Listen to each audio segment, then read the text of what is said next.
Chapter 13. Shattered Horizon. Kael walked, his boots pressing into the cracked remnants of the landscape. The digital horizon stretched endlessly before him, distorted and fading, yet still undeniably real.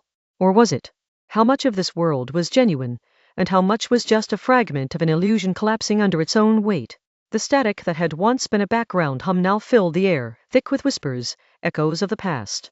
Reality itself was becoming a warping frequency, like a signal losing its clarity. But Kael's focus didn't waver. He had a mission, and there was no time for distractions. The system had crumbled, but it wasn't over yet. Not until the last piece fell. "Dan," Kael said, his voice cutting through the silence. "What's next? What do I need to do to finish this?" "Follow the code," came the answer, calm and steady, as if the simulation wasn't dying around them. "The fragments you've been unlocking have led you here. The last core will be at the threshold. The sanctuary lies beyond it." "The threshold," Kael repeated, feeling the weight of the words. A threshold between what? The end and something new? He had no way of knowing what was waiting on the other side of this, only that it had to be done. They had come this far. Ahead of him, the landscape began to shimmer, a soft glow enveloping the ruins. The last part of the simulation was beginning to fade into nothingness. His instincts told him that this was it. This was where it all ended, or began. As he approached the shimmering wall, his retinal HUD flickered to life. Coordinates, numbers, codes, all bleeding together in an incomprehensible flow. He could hear the faint hum of encrypted voices beneath the data streams. A sharp pull in his gut told him that whatever lay beyond this point, it would change everything. He was no longer just a participant in this twisted simulation.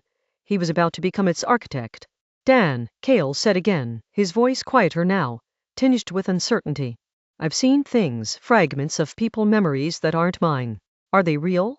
Is any of this real?" The pause that followed seemed like an eternity. Then Dan's voice returned, softer, more human than ever. "Reality, Kael, is relative. It's a construct, a set of experiences, thoughts, and perceptions. What you've seen, what you remembered, all belongs to you now.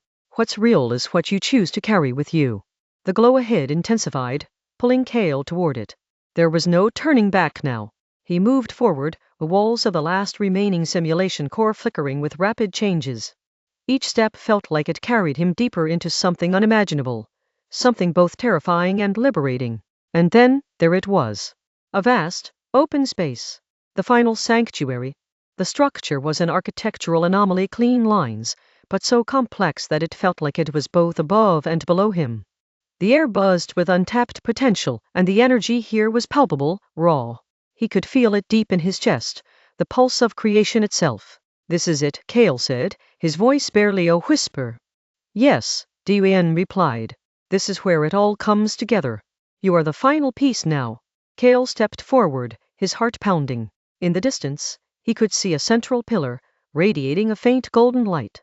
It was not a beacon but a signal, a final code, waiting for him to interact with it. He approached the pillar and reached out, his hand trembling as it touched the surface. Immediately, the light surged, filling his mind with a rush of data. His neural lattice hummed in response, processing information at an incredible rate. The sanctuary's walls began to shift. What had once been a digital illusion now felt like something more, like a bridge between worlds. "I'm ready," Kael whispered. But no sooner had the words left his lips than the pillar surged with energy.